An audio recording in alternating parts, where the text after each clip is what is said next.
Hamas இயக்கத்துடன் போர் நடத்தி வரும் இஸ்ரேல் அதே நேரம் பல இஸ்லாமிய இயக்கங்களுடன் போர் புரிய வேண்டிய நிலைக்கு தள்ளப்பட்டுள்ளது.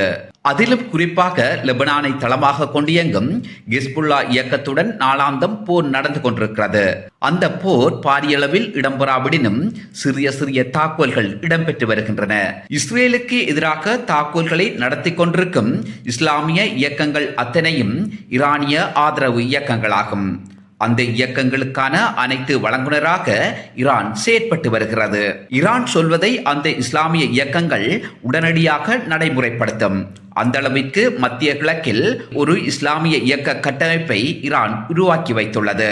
இங்கு பார்க்க வேண்டிய முக்கிய விடயம் என்னவெனில், இஸ்ரேலுக்கு எதிராக தாக்குதல் நடத்தும் இஸ்லாமிய இயக்கங்கள் அத்தனையும் ஈரானில் உள்ள இயக்கங்கள் அல்ல, ஈரானுக்கு வெளியே வெவ்வேறு நாடுகளில் உள்ள இயக்கங்களாகும்.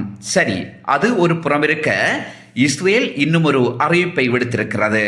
லெபனானை தளமாக கொண்டு இயங்கும் ஹிஸ்புல்லா இயக்கத்துக்கு எதிராக பாரிய தாக்குதல் நடத்தப் போவதாகவும் அதற்கு தமது படைகள் தயாராக இருப்பதாக இஸ்ரேலிய படை தளபதியும் பாதுகாப்பு அமைச்சர் ஜோ ஹலண்டும் ஏற்கனவே கூறிய நிலையில், இப்போது வடக்கு இஸ்ரேலை நோக்கி தனது இராணுவ சாதனங்களையும் கொமாண்டோ படைப்பிரிவுகளையும் நகர்த்தி வருகிறது இஸ்ரேல்.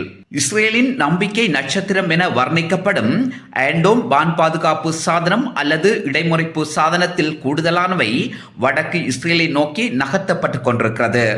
இஸ்ரேலின் படைகளும் இராணுவ சாதனங்களும் அங்கு நகர்த்தப்பட்டு கொண்டிருக்கிறவே தவிர ஹிஸ்புல்லாவுக்கு எதிரான பாரிய தாக்குதலை இஸ்ரேல் எப்போது மேற்கொள்ளும் என்கின்ற தகவல் இதுவரை வெளியாகவில்லை. அதேவேளை இஸ்ரேலின் இந்த போர் பிரகடனத்திற்கு ஹிஸ்புல்லா அச்சப்படவில்லை. இஸ்ரேலின் எந்த தாக்குதலையும் எதிர்கொள்வதற்கு தமது இயக்கம் தயார் என்கின்ற நிலையில் ஹிஸ்புல்லா இருப்பதை எளிதாக மதிப்பிடவும் முடியாது. மற்றும் தமது எல்லைகளில் படை குவிப்புகளையும் பெருமளவிலான ஆளற்ற விமானங்களை ஹிஸ்புல்லா நகர்த்தி வருவதாக தகவல் வெளியாகியுள்ளது.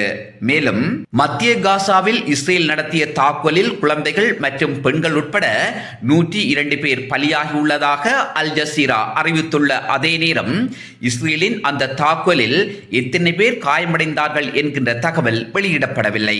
காசாவில் போர் தொடர்ந்து நடைபெறுமாக இருந்தால் 1 மில்லியனுக்கும் அதிகமான மக்கள் பட்டினிச்சாவால் இறக்க வேண்டி நேரிடும் என்கிறார்கள் சர்வதேச மனிதநேய அமைப்புகள்.